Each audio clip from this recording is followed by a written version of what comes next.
زر، ضرورت اور زندگی۔ زر کس کو عزیز نہیں اور ضرورت بھی کس کو نہیں، ہونی بھی چاہیے۔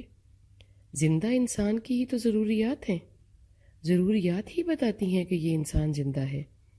مگر زندگی کا مقصد یہ نہیں کہ آپ کو صرف خود کا زندہ ہونا ہی معلوم پڑے، اور وہ بھی باقی بہت سے ایسا انسانوں کی قیمت پر۔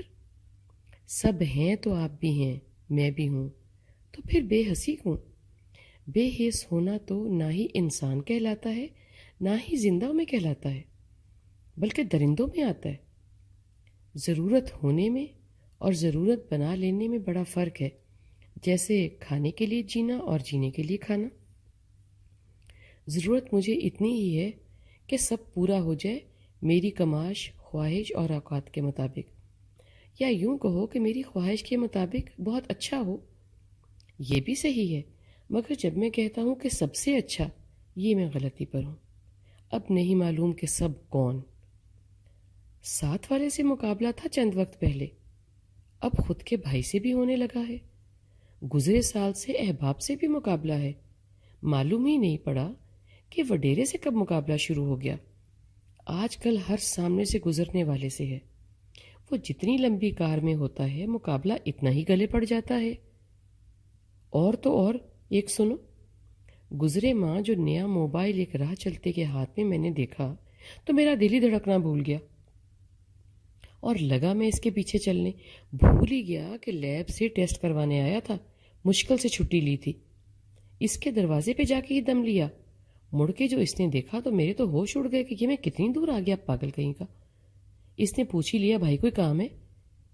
مجبور ہو کے شرماتے ہوئے کہنا پڑا، میں آپ کے موبائل کے دیکھنے کے پیچھے پیچھے چلا آیا، معاف کرنا بھائی۔ وہ بیچارہ تو حیران ہی رہ گیا۔ شکل سے میں شریف ہی دکھتا تھا، اس نے مجھے فون تو دکھا دیا۔ آج معلوم پڑا کہ حد ہی ہو گئی۔ آج میں حد سے زیادہ اپنے کیے پہ شرمندہ ہوں۔ یہ کوئی اچنبے کی بات نہیں ہے۔ ضرورت کو اگر مجبوری مان لیا جائے تو یہ انسان کی کمزوری بن جاتی ہے، اور جینا جہنم ہو کے رہ جاتا ہے۔ مانو تو مالدار کی زندگی اور اس کا زر، اس کے وسائل صرف اس کے نہیں ہیں، بلکہ اس کو لوگوں پہ برتری اس لیے دی گئی ہے کہ وہ رازق کی مخلوق کا خیال رکھے۔ معلوم پڑا کہ یہ جینا اس کا خود کا جینا ہے ہی نہیں، بلکہ اوروں کا ہے، وہ جو آپ سے جڑے ہیں مگر آپ کو معلوم ہی نہیں پڑتا۔ ایسا بھی نہیں ہے کہ آپ جانتے نہیں ہیں، مگر ایسا ہے کہ آپ کو خود کی طرف سے فرصت ہی نہیں ملتی۔ یہ اصل میں کس کا نقصان ہے؟ یہ آپ کا خود کا نقصان ہے۔ آپ جب ضرورت سے زیادہ کو ضروری بنا کے کنڈلی مار کے زر پہ بیٹھ جاتے ہیں تو وہ مستحقین تک پہنچتا ہی نہیں۔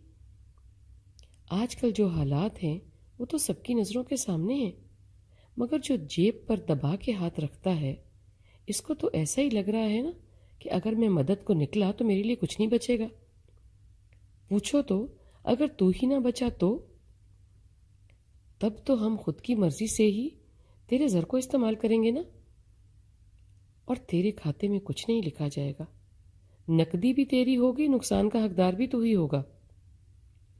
تو شاید اوپر بیٹھا دیکھ رہا ہوگا، جب اللہ کہے گا مال میرا تھا تو نے سینچ سینچ کے رکھا، کیا خوشی اٹھائی جب اور اب؟ اس کے سوال کا تیرے پاس کوئی جواب نہیں ہوگا شرمندگی کے سوا۔ اس کے دیے کو اس کے لوگوں کو دو۔